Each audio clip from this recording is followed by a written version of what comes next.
제가 목회를 하면서 늘 바라는 게 있습니다. 그게 뭐냐면 성도들이 목회자의 진실된 심정을 알아줬으면 좋겠다. 이럴 때에 얼마나 힘을 얻는지 모릅니다. 목사님이 목회하면서 가장 힘들어하는 것이 무엇일까? 지쳐하는 것이 무엇일까? 무엇이 필요한 것인가? 이것을 생각해 주는 분들이 계시다면 정말 목회가 활기가 넘치고 큰 능력을 나타내는 목장이 되어질 것입니다. 물론 성도들도 제가 갖는 생각을 갖게 될 것입니다. 목회자가 내 마음을 알아줬으면 좋겠다. 내 마음을 내가 무엇 때문에 힘들어하고 무엇 때문에 아파하고 무엇 때문에 지쳐 있는지 알아줬으면 좋겠다. 이런 생각을 갖게 될 것입니다. 그래서 은혜로운 교회는 목회자와 성도들 간에 서로 마음을 헤아려주고 또 위로해주고 서로의 수고를 인정해주고 이런 모습이 교회의 아름다운 모습일 것입니다. 이것이 비단 목회자와 성도들 간에만 한정된 것이 아니고 성도들 간에도 서로 알아줘야 됩니다. 또 힘을 넣어줘야 됩니다. 용기를 주고 함께 할 수 있는 마음을 품어야 할 것입니다. 인간관계에서 신뢰를 잃어버리면 얼마나 회복하기가 어려운지 모릅니다. 사람은 누구든지 이 진정성이 있어야 됩니다. 누군가와 대화를 하는데 진심이 느껴지지 않는다고 하면 그 사람과 깊은 이야기를 나눌 수 없을 것입니다. 말 한마디를 해도 진심이 묻어나야 됩니다. 저게 마음의 깊은 생각이구나. 정직한 마음, 또 겉과 속이 똑같은 마음, 이것이 보여져야 한다는 것입니다. 어떤 사람은 앞에서는 굉장히 친절하고 또 귀하게 여겨주고 위해주는 것 같은데 그래서 신뢰감을 가지고 살아가는데 뒤돌아서는 전혀 다른 모습이 있는 것입니다. 다른 사람 몰라도 저 사람은 나를 굉장히 아끼는 사람이다. 정말 저 사람은 나를 돕고 싶어 하고 나에게 큰 힘이 되어주는 사람이다. 그리고 어떤 상황에서도 나를 인정해주고 나의 수고를 알아주는 사람이다. 이렇게 생각을 하는 사람이 있습니다. 혹이나 내가 실수를 하고 약점이 보여지고 허물이 드러나게 되어지면 저 사람은 나를 충분히 이해해주고 덮어줄 수 있는 사람이다. 이렇게 여긴다는 것입니다. 그런데 나중에 알고 보니까 전혀 그렇지 않은 거예요. 평소에는 그렇게 생각했는데 나중에 알고 보니까 정말 나를 향한 생각이 전혀 딴 사람이었던 거예요. 이럴 때 사람들은 굉장한 이 배신감을 갖게 되죠. 완전히 실망을 하고 신뢰가 깨어지고 말 것입니다. 저는 우리 교인들이 저를 하나님의 종으로 신실한 주의 일꾼으로 그렇게 여기는가 이런 생각을 해봤습니다. 반대로 극단적인 생각을 해본다면 우리 목사님은 목회를 밥벌이를 위해서 하고 있다. 마치 싹군 목자다. 이런 생각을 가지고 있는 분이 혹시나 계실까? 부자라고 생각한다면 여기 앉아 있을 필요가 하나도 없겠죠. 이 땅에 교회가 얼마나 많은데, 이 땅에 얼마나 목회자가 많은데, 그런 생각을 조금이라도 품고 있다면 굳이 우리 교회에 몸담을 필요가 하나도 없겠죠. 그래서 이런 생각도 해보고 저런 생각도 해보지만 신실한 주의 종으로 여겨주기를 바라고 그렇게 인정해주기를 또 기대하고 있습니다. 또 믿고 있습니다. 우리 교인들은 저를 굉장히 신임한다, 따라준다, 순종을 한다, 이렇게 여기고 싶고 또 그렇게 함께하기를 원하고 있습니다. 오늘 본문에 사도 바울이 오직 복음을 위해서 목숨을 걸었습니다. 하나님의 나라를 위해서 그 고난 다 당하면서 힘겨움을 이기고 주님 주신 사명 감당했습니다. 그런데요, 싹군 목자를 여기는 거예요. 바울처럼 그렇게 헌신한 사람이 그 시대에 하나님의 종으로서 누가 있었는가 할 정도로 바울은 복음을 위해서 목숨을 바친 사람입니다. 그런데요, 고린도에서 1년 6개월 동안 목회를 하는데 얼마나 하나님 앞에 뜨거운 열정을 가지고 영혼을 사랑하는 마음으로 양육을 했습니다. 유대인들로부터 수많은 박해를 받았지만 거기에 개의치 않고 하나님의 나라를 위해서 헌신을 다했습니다. 그래서 하나님께서 바울에게 위로를 해주죠. 주위는 환경이 너무너무 힘들 상황이지만 하나님이 위로해 주시는 거예요. 그리고 힘을 주시는 거예요. 사도행전 18장 9절로 10절을 보면 환상 가운데 두려워하지 말며 침묵하지 말고 말하라. 내가 너와 함께 있음에 어떤 사람도 너를 대적하여 해롭게 할 자가 없을 것이니 이는 이 성 중에 내 백성이 많음이라. 하나님이 말씀해 주시는 거예요. 두려워하지 말라는 거예요. 불안에 떨지 말라는 거예요.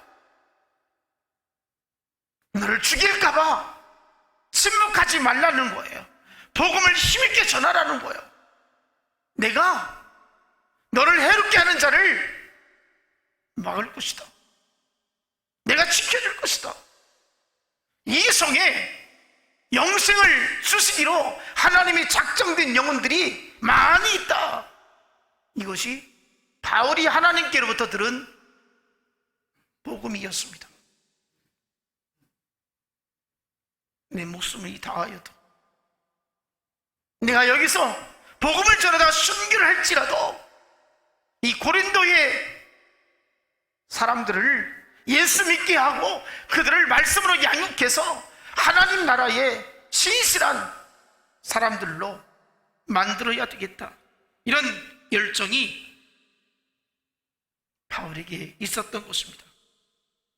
그런데 문제는 바울 사도가 떠난 후에 고린도 교회가 유대교의 거짓 교사들이 교회에 들어옵니다. 그리고 엉뚱한 것을 가르치게 되죠. 바울은 복음을 전할 때 어떻게 전했느냐? 예수 믿으면 구원받는다는 거예요.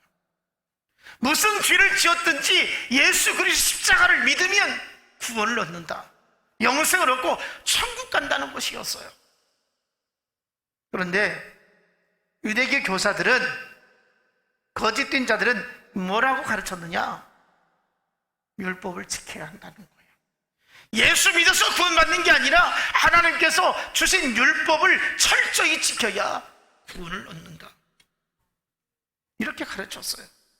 뿐만 아니라 바울이 진짜 사도가 아니라는 거예요. 바울이 예수님이 언제 세상 계실 때 부른 적이 있느냐고, 다른 12제자와 다르다고, 이건 사도가 아니라고. 뿐만 아니라 바울이 이렇게 복음을 위해서 열심히 한다고 하지만 분명히 그에게 어떠한 사적인 이익을 얻기 위해서 한 것이라고, 이렇게 의심을 합니다.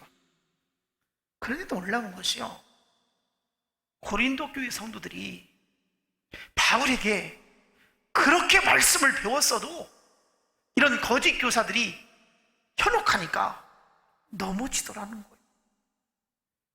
이게 안타까운 거예요. 하나님의 말씀을 배웠는데도, 가르침을 받았음에도 불구하고 넘어지더라는 거예요. 막 교회가 분열이 돼요. 심각한 문제가 생겨요. 바울 사도가 이 고린도 교회에서 일어나고 있는 이야기들을 들을 때에 너무 어처구니가 없는 거예요. 너무 마음이 아팠어요. 고린도 교회는 바울이 마음으로 난 자식들이었어요. 자기의 생명과 같았어요. 그런 사람들이 자기를 향해서 배신을 하고 바울을 가짜로 취급하고 사적인 이익을 위해서 일하는 사람이라고 이러니까 얼마나 황당하고 어이가 없겠습니까? 누구보다도 자기를 신뢰해 주었고 절대적으로 순종했고 복음을 위해서 함께 수고했고 목숨을 같이 내놓겠다고 했던 사람들이, 거짓 교사들이 가르치니까 거기에 현혹되어져서 넘어진 거예요. 여러분, 이 소식을 들을 때에 바울이 너무 어안이 벙벙한 거예요. 그래서 오늘 본문의 말씀을 주신 거예요. 1절 말씀, 우리가 다시 자천하기를 시작하겠느냐? 우리가 어찌 어떤 사람처럼 천거설을 너희에게 붙이거나 혹 너희가 너희에게 받거나 할 필요가 있느냐? 바울 사도가 사역할 당시에는 이 교회 안에 그런 그 지도자들을 다른 지역이나 다른 어떤 교회에 방문하게 되어질 때는 이 천거설을 가지고 왔습니다. 추천서를 받아가지고 가게 되었어요. 그래서 그 어떤 사람이 추천서를 써줬는가에 따라서 그 사람이 진실한 하나님의 종이고 일꾼이라고 이렇게 인정받는 때였습니다. 그런데 사람들은 그 사람에 대해서 전혀 몰라도 그 추천서가 확실하면 그 사람을 그 권위를 인정해 주게 되었던 것입니다. 하지만 사도 바울은 어느 누구에게도 이 추천서를 받아가지고 가지를 않았습니다. 바울은 예수님이 직접 부르신 그리고 3년 동안 훈련받은 그런 제자들과는 전혀 다른 사람이었습니다. 오히려 예수 믿는 사람들을 잡아 죽이겠다고 핍박했던 핍박자였다가 다메섹 도상에서 부활하신 예수님의 음성을 듣고 완전히 거꾸러지고 변화된 사람이었습니다. 그러니 교회에서 이 바울에 대해서는 정통적인 그 예수님의 제자로서의 지위를 인정을 받지 못했던 것입니다. 그래서 바울은 가는 곳마다 많은 유대인들이 막 공격을 했죠. 이건 가짜라, 이건 하나님의 종이 아니라고. 그래서 막 자기가 하나님의 그 부르심의 사명이 굉장히 뜨거웠는데 막 이런 그런 자격 논란에 휘말려가지고 그걸 변호하느라고 얼마나 애를 썼는지 모릅니다. 그래서 바울은 고린도 교회 성도들에게 내가 사도로서 인정받기 위해서 누군가로부터 추천서를 지금이라도 받아야 하느냐, 이렇게 묻고 있는 거예요. 내가 그러면 너희들에게 추천서를 우편으로 보내야 하느냐, 아니면 너희들에게 내가 추천서를 받아야 하느냐, 이럴 필요가 뭐 있느냐, 이러는 거예요. 너희들을 나를 못 믿는데 내가 정말 너희들이 바라는 대로 권위 있는 사람의 추천서가 있어야 나를 인정하겠느냐? 말도 안 된다는 거예요.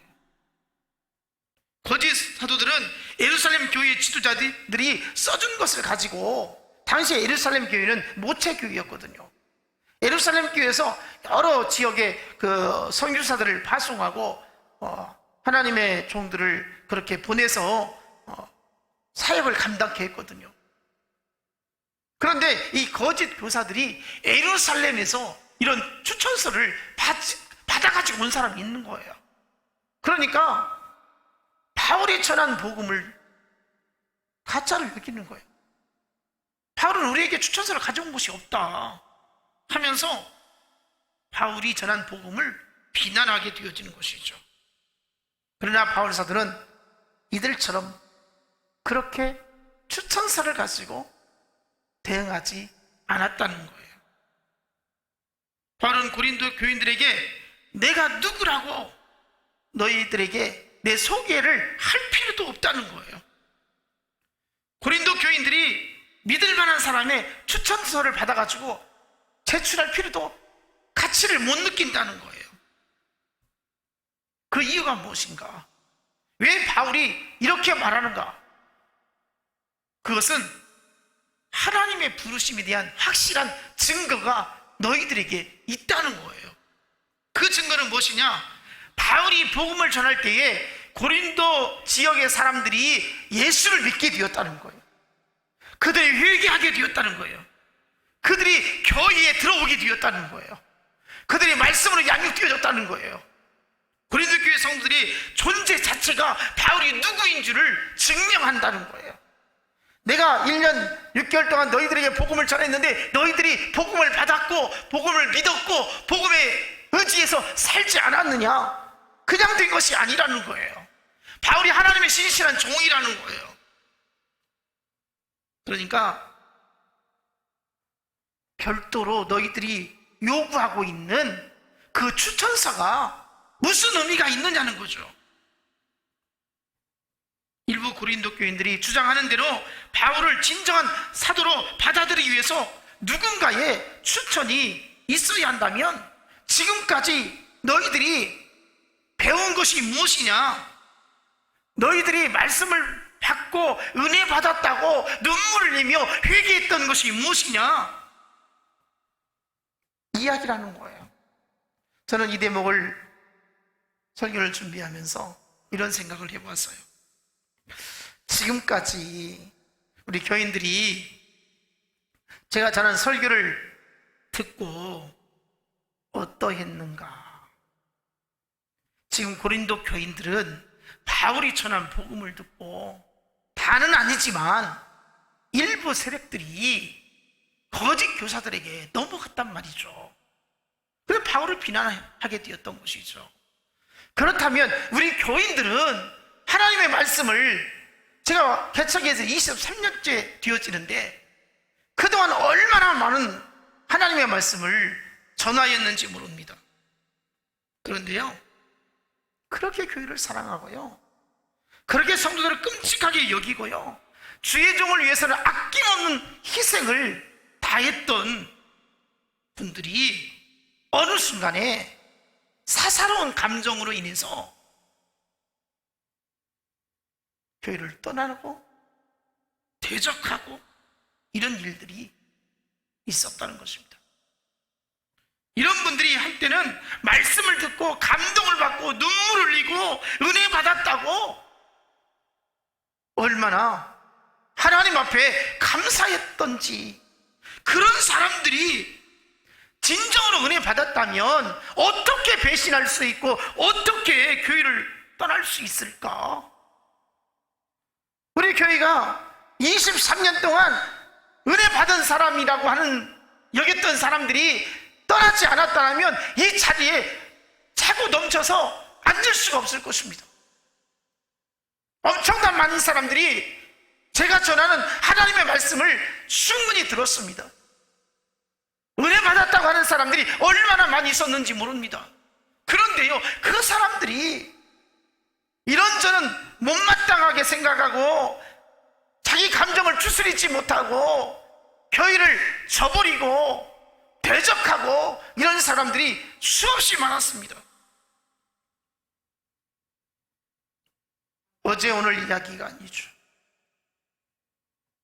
목회자는 성도들이 몸이 아프거나 힘들고 고통스러운 일이 있을 때에 마치 그것이 내 일처럼, 내가 아프고 내가 당한 것처럼 그렇게 아파하고 하나님께 기도하면서 하나님 도와주세요, 하나님 고쳐주세요, 하나님 해결해주세요, 하나님 은혜를 베풀어주세요, 하나님 불쌍히 여겨주세요, 이렇게 내 일처럼 눈물을 흘리며 애원하며 하나님 앞에 하소연하기도 수없이 했음에도 불구하고 너무 냉정하게 돌아서 버리는 사람들이 수없이 있었다는 것입니다.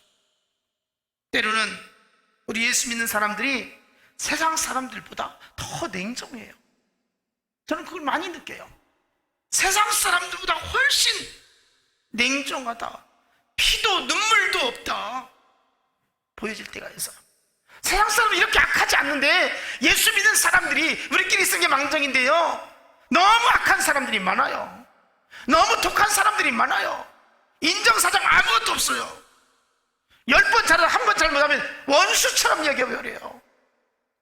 오늘날 예수 믿는 사람들이 이런 모습들이 개중에 있다는 거예요. 아무것도 아닌 것 가지고도 막 문제를 크게 만들고요, 얼마든지 내가 이해하고 내가 내 주장을 포기해버리면 화목하여지고 은혜가 되어지는데 막 고집 피우는 거예요. 자기 주장만 내세우는 거예요. 내 뜻대로 관철되어야 되는 거예요. 그래서 가장 지금 복음이 필요한 것이 저 세상 사람들이 아니라 교회 안이라는 거예요. 예수 믿는 사람들에게 가장 복음이 필요해 지금. 아멘. 밖에 있는 사람들이 오히려 예수 안 믿어도 주님의 마음을 마치 아는 것처럼 그렇게 온순하고 착하고 너그럽고 이해 잘하고 용서하고 화목하는 사람이 얼마나 많은지 몰라요. 어떤 사람은요, 대화를 하다 보면 꼭 마치 예수 믿는 사람 같아요. 그런데 절에 다니는 거예요.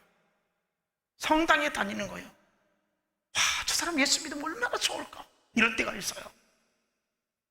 그런데 교회 다니는 사람들 중에는 너무 피도 눈물도 없이 아주 악한 사람들이 의외로 많다는 거예요.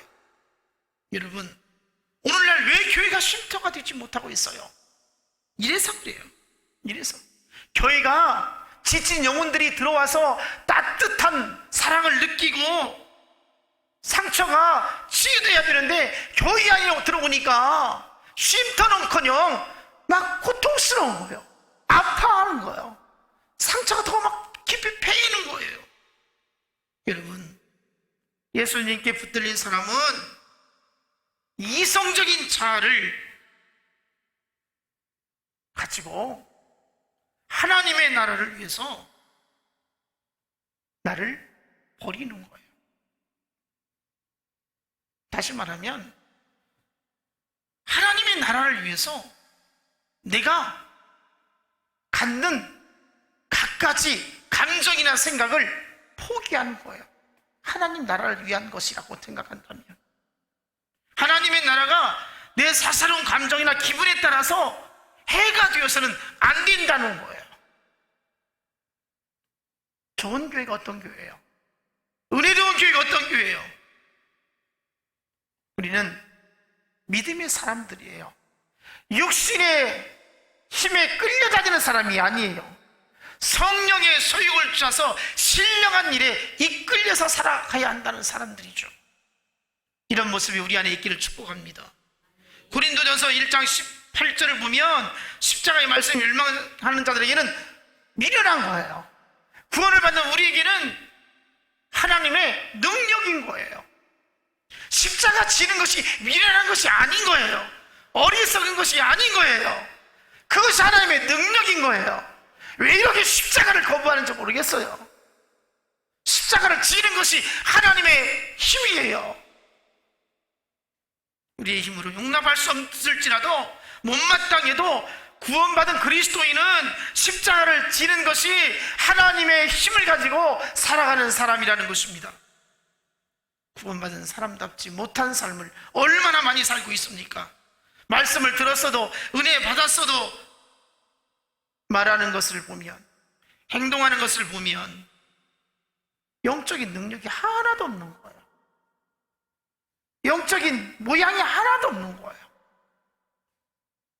겉으로라도 하나님의 능력이 있는 것처럼 행해야 되는데 그것도 아니에요. 그냥 의식하지 않아요. 이게 문제인 거예요. 다른 사람이 나를 어떻게 볼지를 생각하지 않는 거예요. 그래서 바울이 오늘 본문 2절에서 너무 답답해서 이렇게 말하는 거예요. 너희는 우리의 편지라 우리 마음에 썼고 무사람이 알고 읽는 바라.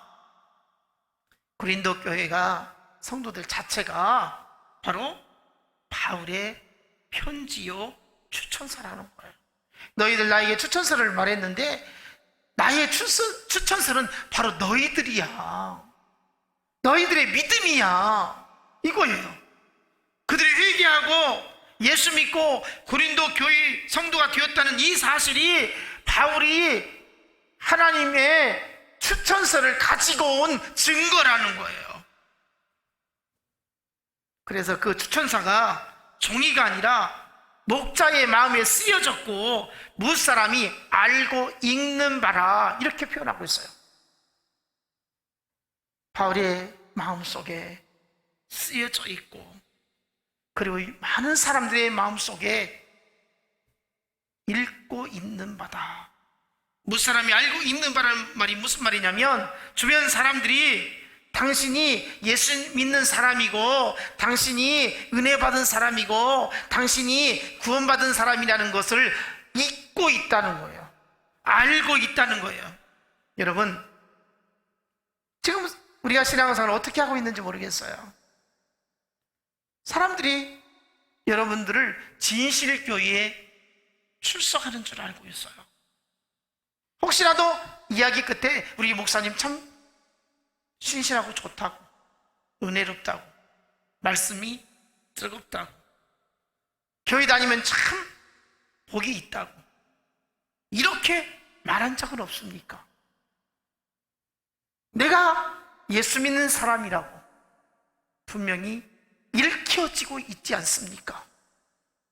바로 바울이 그 이야기를 하는 거예요. 너희들이, 사람들이 잊고 있다. 너희들의 상태를 잊고 있다, 그 말이에요. 여러분, 오늘 우리의 모습을 사람들이 지금 잊고 있습니다.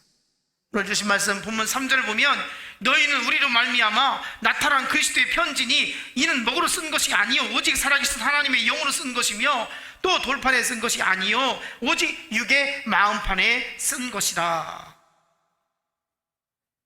3절 말씀처럼 너희는 그리스도의 편지라. 그 편지는 목을 갈아서 먹물로 쓴 것이 아니라 오직 살아계신 하나님의 영으로 쓴 것이다. 성도들의 심령에 성령으로 말미암아 하나님의 말씀이 새겨진 것이다, 이렇게 말씀하고 있어요. 돌판에 쓴 것이 아니라 영으로 마음판에 쓴 것이다, 이렇게 말씀하고 있어요. 지금 거짓 교사들은 이 돌판에 새긴 그 구약의 율법을 말하고 있어요. 그러나 바울은 너희들 마음속에 복음이 쓰여져 있지 않느냐, 이거예요. 여러분, 하나님께서는 바울을 대필자로 해서 하나님의 말씀을 그리스도인 고린도 교회 성도들에게 편지를 쓴 거예요. 성도들의 마음밭에 하나님의 말씀을 성령으로 쓰게 된 거예요. 그러니까 바울이 전한 말씀이 성도들의 마음밭에 하나씩 하나씩 새겨져 있다는 거예요. 그 새겨진 것은 십계명처럼 돌비에 쓴 것이 아니고 너희들 마음판에 다 써 있다는 거예요. 그러니 너희가 그리스도의 편지다 이러는 거예요. 여러분 어떻습니까? 내 마음판에 무엇이 써 있습니까? 하나님의 말씀을 엄청나게 많이 듣고 있지 않습니까? 시간 예배 때마다 하나님 말씀을 듣고 있지 않습니까? 얼마나 많은 말씀이 내 마음밭에 새겨져 있는지 모릅니다. 그렇다면 우리가 예수의 흔적이 드러나지 않겠습니까? 예수님을 나타내야 되지 않겠습니까? 갈라디아서 6장 17절에 보면 내 몸에 예수의 흔적을 지니고 있느라 그랬거든요. 누구든지 나를 괴롭게 하지 말라. 나는 예수의 흔적을 지니고 산다 이거예요. 이게 무슨 말이에요? 왜 괴로워요? 나 예수 믿는 사람이야. 내 마음밭에 하나님의 말씀이 새겨져 있어. 내가 이걸 지켜야 돼. 그런데 나를 왜 이렇게 힘들게 만드는 거야? 이거예요. 여러분 이런 고민을 한 번쯤 해보셨습니까?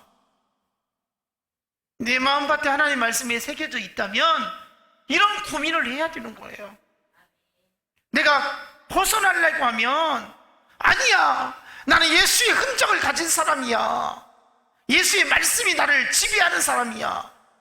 이렇게 돌아설 수 있는, 세상에 빠지려고 할 때에 내가 깜짝 놀라서 발을 빼버릴 수 있는 이런 사람이 되어야 되지 않겠느냐는 것이죠. 예수의 흔적이 우리에게 충만하게 있기를 원합니다. 그리스도의 편지로 세상에 나가도 결코 망신당하지 않았으면 좋겠어요.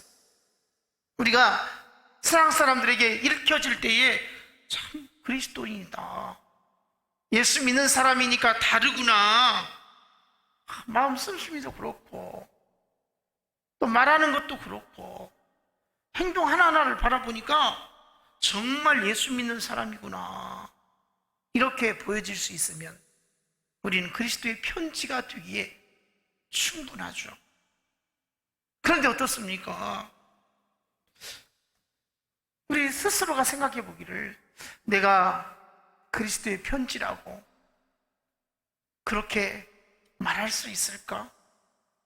다른 사람이 나를 보고 예수님을 만날 수 있을까? 여러분, 일가 친척이든지 친구들이든지 직장에서든지 내 자신이 과연 그리스도의 편지라고 이렇게 드러낼 수 있을까? 성실한 그리스도인들이 되어야 할 것입니다. 복음에 합당한 삶을 살아야 하나님의 뜻을 받들어서 살아가는 사람이라는 것이죠. 여러분이 똑바로 살지 못하면, 하나님 말씀에 붙들려 살지 아니하면 제가 잘못 가르치는 꼴이 되는 거예요.